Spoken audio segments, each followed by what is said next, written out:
స్కూల్లో character నేర్పించట్లా, only calculations నేర్పిస్తున్నారు. Future లో ఎంత సంపాదించాలనేదే తప్ప ఫ్యూచర్ లో ఎంత క్యారెక్టర్ డెవలప్ చేసుకోవాలి ఎవ్వడు చెప్పట్లా. నీకు మార్కులు ఎన్ని వచ్చినాయి అని చూస్తారు అంతే. ర్యాంక్ వచ్చిందా లేదా, లోపల నువ్వు ఎంత పుచ్చిపోయినా పర్లేదు, లోపల నువ్వు ఎంత చెడిపోయినా పర్లేదు, లోపల నువ్వు ఎంత అసహ్యంగా మారిపోయినా పర్లేదు, అంతే కదా. అదేనా విద్యా వ్యవస్థ? ఇప్పుడు పిల్లలకి మార్కులు ఎన్ని వచ్చినాయి అని చూస్తున్నారు అంతే. అసలు పిల్లల క్యారెక్టర్ ఎలా ఉంది ఎవ్వడు చూడు. వీళ్ళ క్యారెక్టర్ ఎలా ఉందో చూడట్లేదు. వీళ్ళలో సంస్కారం ఉందా, కనికరం ఉందా, జాలి ఉందా, దయ ఉందా, ప్రేమ ఉందా, తల్లిదండ్రుల కష్టాన్ని అర్థం చేసుకునే లక్షణం ఉందా, పోనీ తల్లిదండ్రులను గౌరవించే గుణం ఉందా?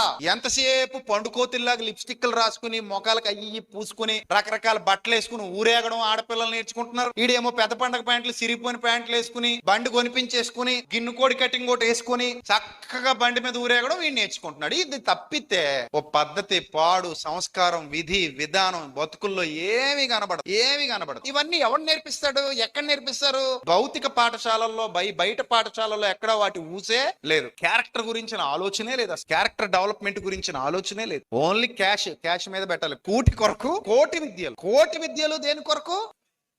ఏ విద్య లేనోడు కూడా కూడి సంపాదించుకోగలుగుతున్నాడు. బయటకెళ్ళి చూస్తే అసలు విద్య అనేది తెలియని వాడు కూడా ఏం సంపాదించుకోగలుగుతున్నాడు? కూడి సంపాదించుకోగలుగుతున్నాడు. ఆ బో కోసమే బతికి బో కోసమే చచ్చిపోతే తాగొచ్చి అమ్మని, తాగొచ్చి భార్యని, తాగొచ్చి బిడ్డల్ని కొట్టడం అన్యాయం ఎవరు చెప్తారు?